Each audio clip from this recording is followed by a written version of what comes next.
खबर की शुरुआत कर रहे हैं। महाराष्ट्र के नागपुर में पहुंचे पीएम मोदी। माधव नेत्रालय में पीएम मोदी मौजूद दिखाई दिए। दीक्षा भूमि में बाबा साहब अंबेडकर को जाकर श्रद्धांजलि भी उन्होंने दी। पीएम मोदी ने संघ के स्मृति मंदिर में जाकर दर्शन भी किए। पीएम ने संघ के संस्थापकों को श्रद्धांजलि दी, उन्हें याद किया।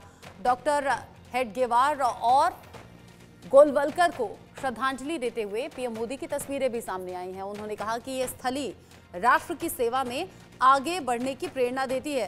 पूजनीय डॉक्टर हेडगेवार जी और गुरु जी को नमन भी पीएम मोदी ने किया और ये जो संदेश उन्होंने लिखा उसकी तस्वीर भी आपने देखी। उन्होंने कहा कि स्मृति मंदिर में आकर अभिभूत महसूस कर रहा हूं। स्मृति मंदिर लाखों स्वयं सेवकों का ऊर्जा पुंज है। नागपुर का ये दौरा खास कहा जा रहा है। संघ के इस कार्यक्रम में पहुंचे पीएम मोदी और अलग अलग तस्वीरें इस कार्यक्रम की, इस दौरे से जुड़ी हुई सामने आ रही हैं। माधव नेत्रालय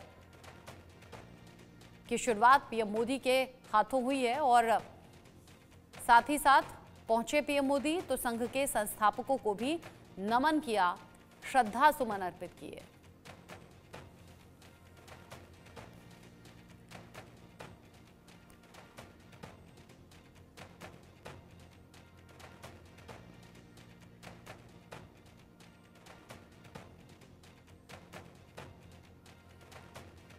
खास दिन पीएम मोदी का ये नागपुर का दौरा है। नागपुर यूं भी अभी ज़्यादा चर्चा में बना हुआ है क्योंकि नागपुर में पिछले दिनों जिस तरीके से हिंसा भड़की या फिर जिस पर राजनीति भी गरमाई, उसी नागपुर में पीएम मोदी का ये दौरा खास माना जा रहा है। संघ के कार्यक्रम में पहुंचे हैं, नागपुर पहुंचे तो माधव नेत्रालय भी पहुंचे पीएम मोदी और लगातार जो संघ के लोग हैं वो यहाँ इकट्ठा होते हुए और गणमान्य लोग यहाँ पर मौजूद दिखाई दिए। मंच की तस्वीरें भी आप देख रहे हैं। एक तरफ शिलान्यास समारोह ये था जिसमें पीएम मोदी पहुंचे। पीएम मोदी के हाथों ये शिलान्यास हुआ है। माधव नेत्रालय जहाँ पर जो मरीज होंगे नेत्रों के, उनका इलाज भी होगा। ऑलरेडी यहाँ पर इलाज नेत्र के मरीजों का होता है और इसे और ज़्यादा एक्सटेंड किया जा रहा है। साथ ही साथ पीएम मोदी जब यहाँ पर पहुंचे यानी कि नागपुर पहुंचे तो गुरु की समाधि पर भी गए और फिर वहाँ नमन किया, श्रद्धा सुमन अर्पित किए।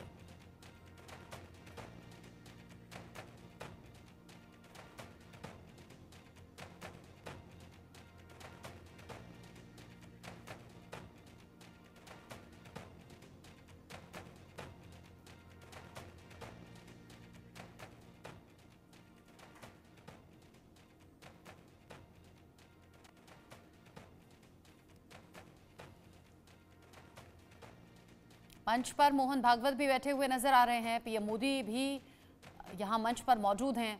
नागपुर का ये दौरा अहम है। नागपुर में आरएसएस स्थापना के शताब्दी वर्ष में ये दौरा, इससे पहले कोई भी पीएम आरएसएस मुख्यालय नहीं पहुंचा। 2012 में बतौर गुजरात के सीएम संघ मुख्यालय पीएम मोदी जरूर गए थे, लेकिन बतौर पीएम उनका ये पहला दौरा है। 1987 में गुजरात बीजेपी के संगठन मंत्री के तौर पर जिम्मेदारी संभाली। पीएम मोदी को संघ में कौन लाया, ये भी आप ग्राफिक्स के जरिए जान रहे हैं, समझ रहे हैं। धीरे धीरे जो सफर है ये आगे बढ़ा और आज देश के प्रधानमंत्री के तौर पर पीएम मोदी की पहचान है। ये सफर लंबा रहा है, इसमें कई संघर्ष भी नरेंद्र मोदी ने देखे और उन उतार चढ़ाव को पार करते हुए फिर आज देश के प्रधानमंत्री ही नहीं बल्कि दुनिया के अलग अलग लीडर्स को पीछे छोड़ते हुए पीएम मोदी नजर आते हैं। पीएम मोदी का ये संदेश भी बहुत ज़्यादा चर्चाओं में बना हुआ है जो पीएम मोदी ने नागपुर पहुंचने पर दिया है। उन्होंने लिखा, परम पूजनीय डॉक्टर हेडगेवार जी और पूज्य गुरु जी को शत शत नमन। उनकी स्मृतियों को संजोते हुए हम इस स्मृति मंदिर में आकर अभिभूत हैं। भारतीय संस्कृति, राष्ट्रवाद और संगठन शक्ति के मूल्यों को समर्पित ये स्थली हमें राष्ट्र की सेवा में आगे बढ़ने की प्रेरणा देती है। संघ के इन दो मजबूत स्तंभों की ये स्थली देश की सेवा में समर्पित लाखों स्वयं सेवकों के लिए ऊर्जा पुंज है।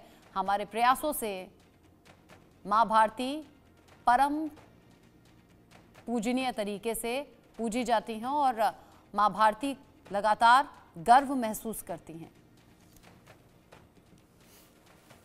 पीएम मोदी का ये सद्भावना संदेश जो कि उनके जरिए लिखा गया, और अब वो जो डायरी का पेज है, पन्ना है, वो भी अब सोशल मीडिया पर देखते ही देखते वायरल हो गया। पीएम मोदी का नागपुर दौरा पहले से ही चर्चाओं में बना हुआ था।